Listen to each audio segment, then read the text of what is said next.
চলতি মৌসুমে ৬টি দেশে যাচ্ছে রংপুরের হাড়ি ভাঙা আম।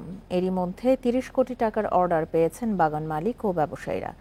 তাদের আশায় এবার জেলায় ২৫০ কোটি টাকার আম উৎপাদন হবে। ৩ দশকে হাড়ি ভাঙা আম বদলেছে ৯০টি গ্রামের মানুষের ভাগ্য। এখন জন্ম সনদ দিয়ে খোলো বিকাশ স্টুডেন্ট অ্যাকাউন্ট। নিজের বিকাশ নিজে কর। ৯০-এর দশকে রংপুরের মিঠাপুকুর উপজেলার খোরাগাছের তেকানি গ্রাম থেকে হাড়িভাঙা আম ছড়িয়ে পড়ে পাশের পদাগঞ্জ সহ ৯০ গ্রামে। চলতি বছর জেলার ১,৯৩৫ হেক্টর জমিতে বাণিজ্যিকভাবে এর আবাদ হচ্ছে। তবে এই মৌসুমে ফলন নিয়ে সন্তুষ্ট নন বাগান মালিকরা। গাছের ফলন একটু কম আগের থেকে, গত বছরে যা হচ্ছে তার থেকে ৩ ভাগের 2 ভাগ, মানে অনেক কম। আম এবার ফলন তো ভালো, যার হয়েছে তার হয়েছে, যার হয়নি তার হয়নি। বর্তমানে আমের উৎপাদনটা একটু বর্তমান সংকটে আর কি।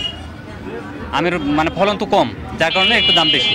হাটে বাজারে এখন হাড়িভাঙা সুবাস, স্বাদ গন্ধের কারণে হাড়িভাঙার সুনাম ছড়িয়েছে বিদেশেও।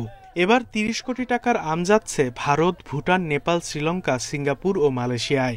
ব্যবসায়ীরা বলছেন আমের দাম এবার বেশি।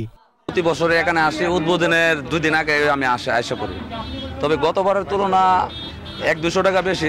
বাগান মালিকদের আশা এ মৌসুমে রংপুর অঞ্চল থেকে ২৫০ কোটি টাকার আম বিক্রি হবে।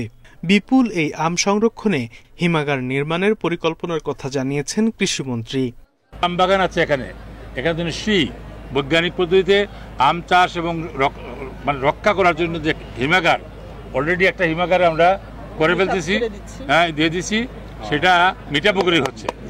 এবছর বাংলাদেশের ভৌগোলিক নির্দেশক পণ্য হিসেবে স্বীকৃতি পেয়েছে রংপুরের হাড়িভাঙা আম। Independent news.